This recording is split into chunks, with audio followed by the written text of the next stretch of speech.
Hi, it's Non. On this channel, I break down style through body type and essence analysis, typically using celebrity examples. This video is a little different because it's about me and that feels weird. But this is how I created the perfect floral whimsical collection that would have been perfect for the Garden of Time Met Gala. The 2024 Met Gala exhibition is Sleeping Beauty's Reawakening Fashion, and the dress code and general theme was the Garden of Time. For this reason, a lot of florals were expected and seen on the red carpet. Looks like this that were referencing the lighter area aspect of the Garden of Time. I have been thinking about all the looks that I created that I felt would have worked in the same sort of category. And this video is just for us to talk about them. I've always loved fashion and design. And when I was younger, I taught myself how to sew. This is me back in university. And actually, I taught myself how to do it on the floor because at the time I didn't have a sewing table. And for the longest time, this is how I was most comfortable doing it. So instead of focusing on my engineering classes like I should have, I was writing a book and making clothes. And this is part of the very first collection that I ever made. I managed to convince my friend to model with me, and we just spent the day shooting all these things. And looking over them now, I remember the process of teaching myself how to do all of these things and learning how different fabrics worked and how differently they behaved, and just really not giving myself any limitations and going ahead with any ideas I had. Some of them worked, some of them didn't, but I had a lot of fun and I learned a lot. I love this image. I obviously made the outfit and I'm modeling the outfit, but I always thought, what a beautiful image. It has such beautiful composition, the colors, the placement. I don't know if we were actively thinking about this at the time, but it really came out so beautiful. It's one of my favorites.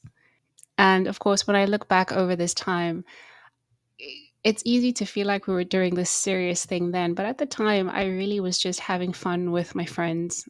And I'm grateful to them for all wanting to help me bring my vision to life. Fast forward a few years, and I met what would be my husband and moved to the US. As we were navigating the immigration process, I had a lot of free time, and I used that free time to rekindle, if you will, my passion for fashion and design and dressmaking. I started my own brand, which focused on creating custom evening wear and bridal gowns with a whimsical touch. My brand was called Lundier, which is my middle name, and the tagline was Eternal Spring. So when I was creating these custom gowns, I was really referencing, without knowing it at the time, because I wasn't into any of this essence stuff. I didn't know about it really, but very much in line with the Garden of Time aesthetic, the lighter area ingenue slash ethereal version of it. The first look is this beautiful floor length floral gown. I remember my mother was visiting and I had asked her to buy me floral fabric because I wanted to create a dress that I could wear to a friend's wedding. My husband's best friend was getting married and I wanted to make my own dress. I wore it and it was beautiful, and it had a belt because I at the time didn't know how to connect the top and the bottom. I made these as two separate pieces, and then I just kind of elasticated the bottom, as you can see in the middle there, and then connected it. And I didn't like the look of that. I didn't want that to be exposed. So I created a beautiful belt where it ties at the waist. It just defined the shape, but there was all this flow and movement, and it was just so beautiful. And again, long vertical. So I was doing some things right that I didn't even know I was doing, but it's a very delicate feminine kind of floral print, which is always nice for weddings generally because it's springtime, although that wedding was in January and it was cold. I can see this as a wedding guest dress even today. It looked lovely. And yeah, that's the story of this dress. This dress was really, I would say, the most complex that I made. And you have to remember, I was teaching myself all of these techniques and I had never done anything like this before. So I was very much learning on the fly. And this was the most complete construction. I created the undershift garment. So I like essentially had to make the dress twice. And then there was tulle underneath to give the mermaid skirt some volume. And this was the first time I put a zip in expertly. It was beautiful. It was, which is so sad because I learned as I was pulling the stuff out of storage that I remembered rather that the zip is destroyed because I did a fashion show with all this stuff and getting it on and off the model was such a hassle that eventually we just ripped it off. But I was so proud of this look. It was absolutely spectacular. And then attaching all the flowers and kind of creating that story. I remember at the time really thinking, okay, I don't want to put too much flowers. I don't want it to overwhelm the look. I want it to be just right and trying to figure out how many was the right amount. This was such a fun process. I really, really loved it. And I love that vibrancy of that purple dress, the purple color. And for all of these, I was using myself as a model. So the only way to know if it fit right was if it fit my frame. So all of these things were just so interesting. And I always thought one day I'll have an event to wear this. And I never did. And then I forgot about it. And here I was lucky enough to shoot this with, again, some amazing people who just showed up for the love of creativity. It was always a case of, hey, want to collaborate? I've made these beautiful outfits. And the models were looking for pictures to either enhance and or begin to build their portfolio. Photographers wanted the same thing. So it was all this collaboration and that was always just a lovely thing. That's my favorite part actually of being creative is when you get to work with other people and they were able to bring the dress to life in a way that I never could have done by myself.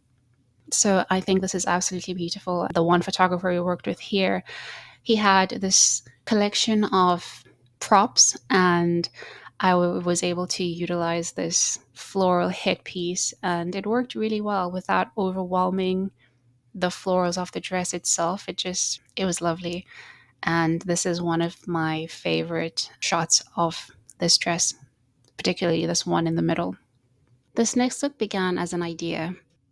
And at the time, most of my looks began in the same way. I didn't necessarily sketch. I would rather take the fabric and drape it around my body and envision what I wanted the final product to look like. And that's what I'm doing here. I'm imagining the top and the butterfly and the vines, and the skirt was the first piece. I don't know if it's necessarily the best way to go about it, and I would advise somebody to do it differently, but it's what I did at the time. And this is further along in the process, and you can see it's coming together. Unfortunately, I still created them as two separate pieces because that's what I knew. And this meant that I would have to later on figure out how to combine them into a dress. But it's coming along and it certainly worked. And I was very excited at this point. This was the finished product, and I was so proud of this one. The purple one was the most advanced in terms of construction, but this was the most complete in terms of artistic direction, I guess. This is very much a fairy tale dress, and it's reminiscent of somebody living in the woods, like a fairy princess of some kind, and the vines going up and all those florals. And I added all those butterflies in the bodice area. And it really, the dress itself felt like it had its own life. And I love that. This is the dress I thought about when I thought of a collection perfect for the Met Gala, because this is very much alive with its own essence. And I think I could have seen a dress like this on the carpet and felt like, oh, yeah, yeah, this makes sense, right? Again, not saying that the standard or quality of work is at the level of the designers we saw, not that, but thematically, I think it was up there. And of course, this is what it looked like when it was shot. In both cases, you'll see the next set of photos soon, but the balloon just added this touch of whimsy and they were able to capture it. These pictures I love because they were very good at capturing the detail. As you can see in the pink arrow pointing to all those butterflies, you can see it in these pictures, as well as those vines to the right at the bottom. You can see it here. Whereas this photo shoot, which we did at a later date, isn't so great on capturing the details, but it is wonderful in capturing the essence. This very much feels whimsical and beautiful and lovely to me. It just does it so well. Again, the balloons were a focal point, but they tie into this very much princessy kind of essence that the ethereal ingenue mixed together would create. This is a very light and airy and beautiful and just whimsical. I can't think of a better word. And it was absolutely stunning. Again, great collection of people that came together to create something lovely. And I was very proud of it. And then there's this other dress I created. This one leans a lot more ingenue because it's very tool based. And I remember thinking that chest area seemed so bare. I was like, okay, when I created the dress, I really was focused on creating this tiered level system, as you'll see here. This is what it looks like shot. And it was very much a learning curve again because I'd never done anything like this. So creating those layers in the skirt was very time consuming, but also very interesting. And I thought visually it's done because I spent so much time. But when I pulled back and I looked at this first image, I realized it was actually a bit flat and a bit boring. And I wanted to give it a little bit more dimension. So I added this daisy detailing. The daisy was kind of my signature, if you remember the Lundira brand. So I added the trim all over the top and it just brought it to life. And at a later date, I even shot in this myself. And you can see that detailing, that daisy detailing more clearer on this image to the right.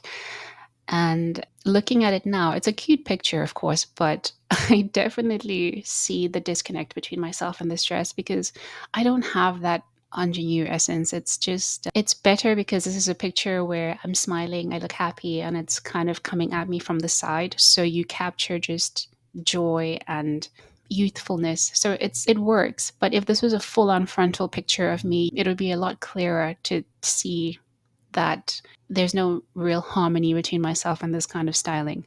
But as it is, it's a stylistic photo, so we can all get away with a lot when you're doing stylized images. And yeah, it looks okay. The next one we're going to talk about is this kind of belle of the ball type, very poofy, very girly dress again, and not something that would ever really work for someone like me. But for somebody with, again, this ingenue essence, this would be wonderful because that big poofy skirt is such a signature of theirs and they always look great in it. And with this dress, I had a similar issue as I did with the one we just discussed. So I spent so much time teaching myself about the construction of this and creating that sort of lip detail, if you will. I don't know what to call it, but creating that, and it was a thing that tied the dress together. And I was very much, it was a learning curve for me. I'd never done anything like that. And the thing with construction is when you see something, it can look very basic, but the technique behind it can be more difficult than you would imagine. So this is one of those dresses. And again, I did everything in parts. So I always had this issue of now having to combine the pieces together because I need to put a zip in because you can see it's tight up top. So there's definitely a zip necessary. And then it's poofy and these three different pieces and. So when I was finally done and I did it, I was very proud of the work I had done. But then I looked at the dress and thought, actually, this looks a little bit boring. So what I thought I would do was add a little bit of detail to that kind of peplum lip thing that I'm pointing to here. And I I added all of these flowers. And this is the first time I was using a hot glue gun. When it was done, though, to be honest, I wasn't that thrilled with the look. It just looked very costumey and not in a way that I liked. So this one is kind of a dud. But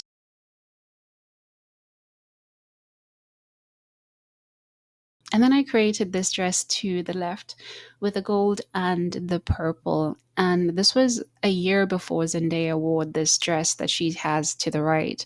And I remember thinking at the time, oh my God, I could have made this for Zendaya. Obviously, there's a lot of construction issues, I think, with the one. Actually, the dress itself is constructed beautifully, but the golden part ties to the waist. It's removable, and I don't have a better picture of this that can showcase this, but this was one of my favorites. I actually really liked it.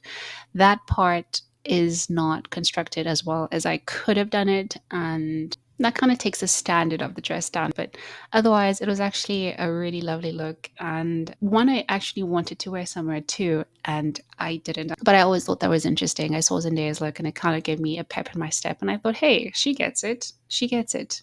Not that they're the same. I think the dress that Zendaya is wearing is constructed so beautifully. It's just very lovely. And then there was this one that I created with the gold fabric and the daisy detailing. And I even shot in it in this middle section. And I really loved that picture. I love this dress. I just thought it was fun. Again, a different sort of construction for me. I was working a lot with darts, so that was interesting. And I was like, oh, okay, this is how you shape the dress. There was a lot of learning, and I enjoyed this process so much because by the end of it, I had learned so much about how to actually construct garments, and I really elevated my skill set.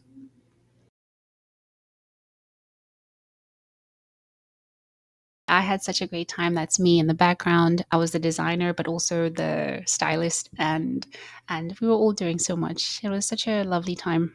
It's like, and if you have, and if you have beautiful, like, I'm gonna do some full body. Your face is like, it's like really, really good. My body's not really. It's been a while. This dress, this is all the same dress, and you can see in the middle how I always my eye goes to it. That belt that connects the bodice to the skirt, you can see how it's not evenly straight. And I'm just aware of all the things that I was still learning, and I was quite not perfect in the cutting and all of this stuff. But anyway, that was the undergarment of the dress. And then it had this tulle skirt that tied over it. So for the kind of bride who wanted to, as you can see on the right, have that big bridal poofy moment, but practically speaking, at some point in the night, she wanted to dance and move around, so she could just take that off. So it's like having two looks in one. That was the idea behind it. And the beading took a very long time. I hadn't beaded before, and I was like, oh my God, this is time consuming.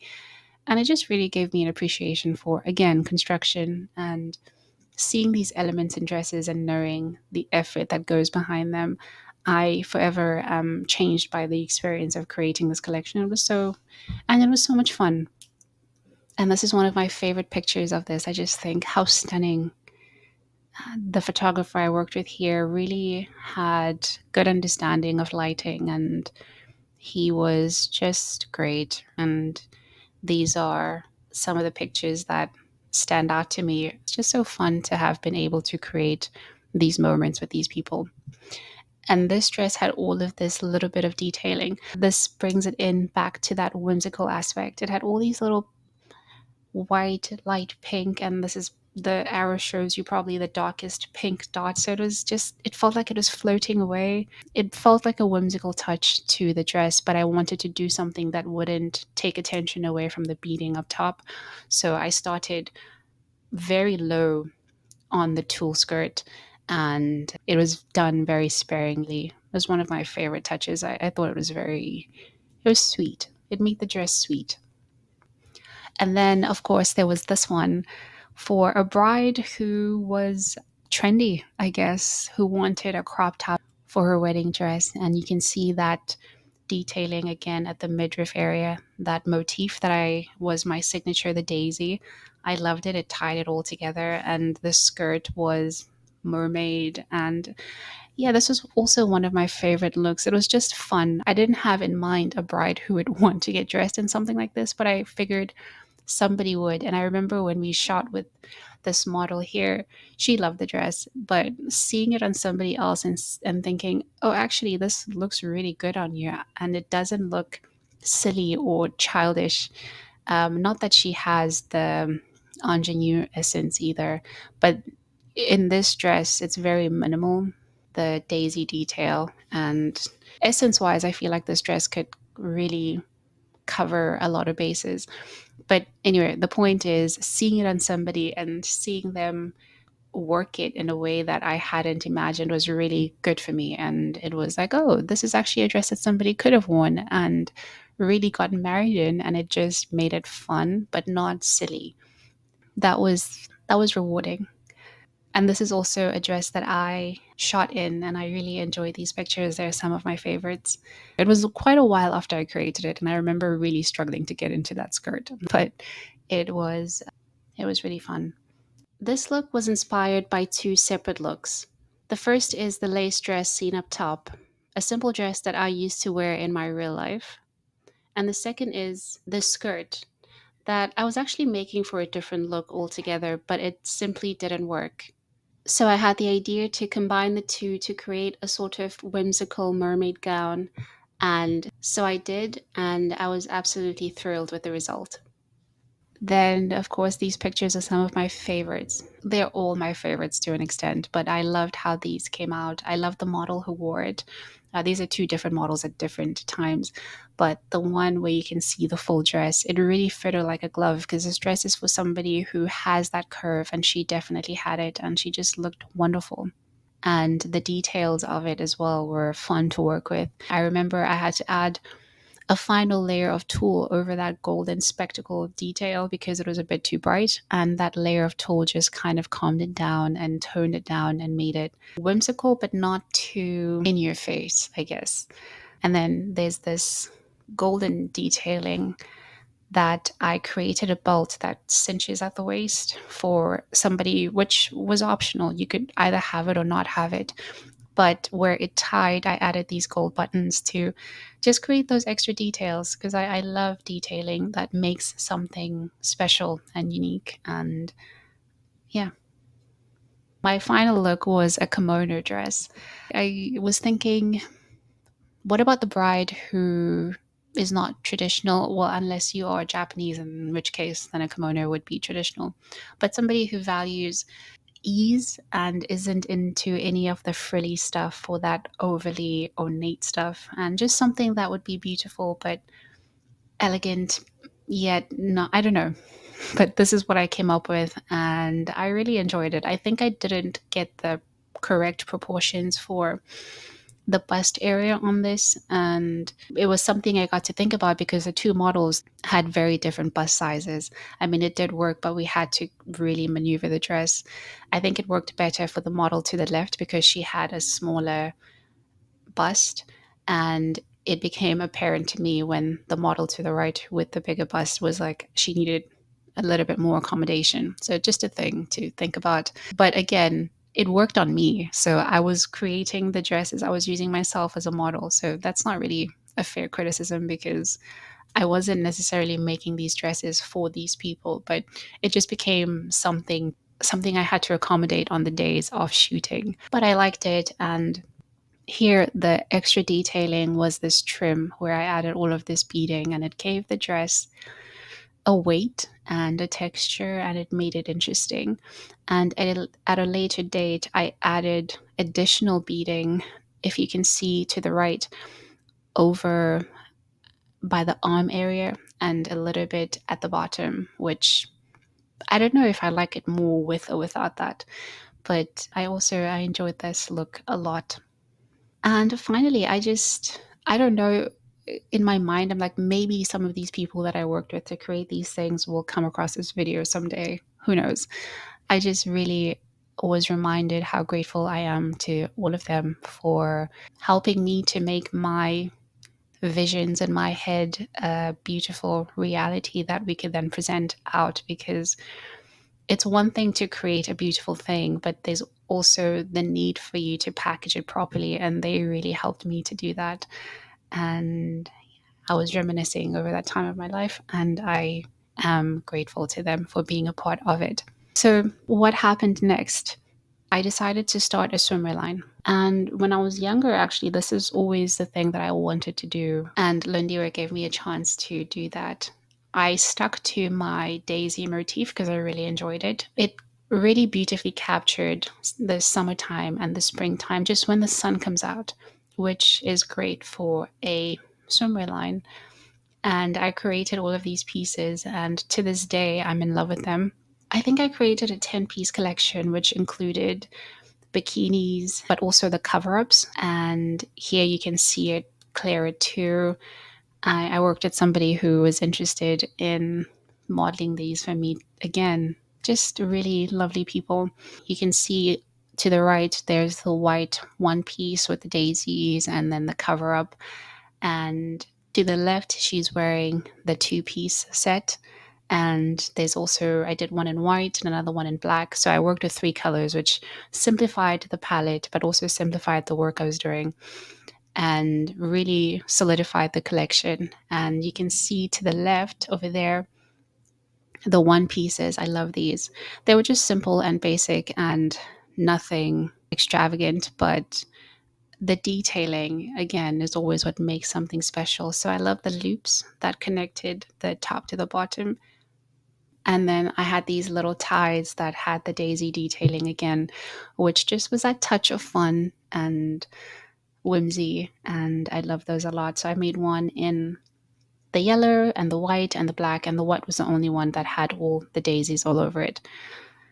I had so much fun creating this. And as I was putting this together, I was thinking, what's next? Because I feel like I've reignited the fire for creation. And I really think I would like to seriously pursue the swimwear line that I created, because those pieces I can still see at play today. I think they're beautiful. I think they're functional, and I think people would buy them.